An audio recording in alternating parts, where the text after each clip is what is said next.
ছয়টা ছোটদের কটা বলতে চলে 8টা চটি। কত মাছ আসে এখানে?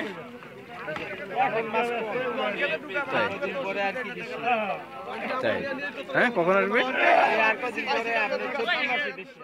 বড় বড় ইলিশ আছে, রিডা মাছ আছে, পাঙ্গাস মাছ আছে, হ্যাঁ, কালদুলি মাছ আছে, ভালো ভালো পদ্মার মাছ সব। তাই বিক্রমপুরের বিখ্যাত এই পদ্মার পাত। তাই আপনি জান বাড়ি মানরা, আচ্ছা গ্রামে।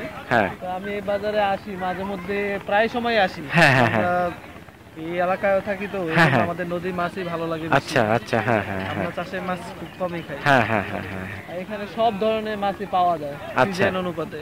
আচ্ছা, এখন যেমন বিভিন্ন মনে করেন যে পোনা মাছের সিজন, তারপরে এলাকায় পুকুর আছে, তারপরে মনে করেন এদিকে কাজলকি মাছ আছে, এই মাছ আছে, নানান ধরনের মাছ। আচ্ছা আচ্ছা, সিজনে যে মাছ পাওয়া যায় মানে দেশি মাছ সব। হ্যাঁ, দেশি মাছ মূলত এই নদীরই মাছ, পদ্মা নদীর মাছ, পদ্মা নদীর এই পাশে থেকে ধরা হয়।